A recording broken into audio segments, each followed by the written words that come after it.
Murder Jagan చేయించాడని చెప్పి తెలుస్తుంది అనేసి మాట్లాడటం, దీని మీద అనుమానాలు వ్యక్తం అవుతున్నాయి, జగన్ చేయించాడని తెలుస్తుంది అనేసి తెలుగుదేశం వరుస పెట్టి వచ్చి ప్రెస్ మీట్ పెట్టి, దాంతో వాళ్ళు కౌంటర్ ఏం చేశారు మీరు చూస్తే సాయంత్రం దాకా వైసీపీ ఏం మాట్లాడాల, మర్డర్ జరిగిందని వరకే గాని సాయంత్రానికి జగన్ వెళ్ళిన తర్వాత దాన్ని కాస్త బాబాయిని మర్డర్ చేశారు గొడ్డలతో అని చెప్పాడు.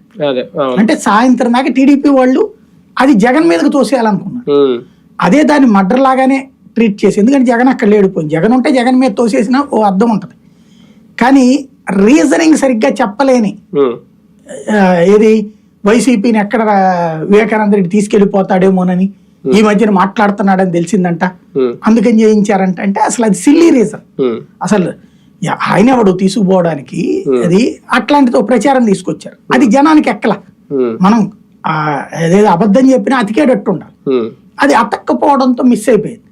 ఇక దానికి వాస్తవంగా వాళ్ళు మర్డర్ కి ఒరిజినల్ ఇన్వెస్టిగేషన్ జరగాలని కోరుకున్నాడు జగన్. ఎప్పుడైతే వీళ్ళు తనని టార్గెట్ చేస్తుంటే నిజమే నేనే తప్పని చేశానని చెప్పాను అంటాడా, అప్పుడు తీసుకెళ్లి బీటెక్ రవి, ఆదినారాయణ రెడ్డి, చంద్రబాబు నాటకం అని అతను రివర్స్ లో బిగిన్ చేశాడు. దాంతో అసలు మర్డర్ కాస్త పక్కెళ్ళిపోయింది. ఇప్పుడు ఈ కేసులోనే అంతే, చంద్రబాబు నాయుడు, లోకేష్, బోండా ఉమాకి డబ్బులు ఇచ్చి అతని ద్వారా ఈ సతీష్, దుర్గారావుని పట్టుకుని వాళ్ళ ద్వారా రాయ్యయ్యా అని అంటారా? ఎవడన్నా మన ప్రత్యర్థికి రాయి దెబ్బ తగిలితే సింపతి వస్తుందని సహజంగా అంటాం కదా, అట్లాంటప్పుడు వాళ్ళు ఎందుకు చెప్తారు? అంటే క్రైమ్ మోటివ్ లేదా దీంట్లో? నేనైతే అనుకోవట్లేదు క్రైమ్ మోటివ్ ఉంటుందని అనుకోవట్లే.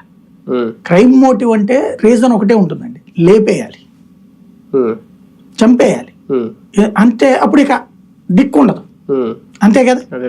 రాయేసి కొట్టి గాయపరచాలి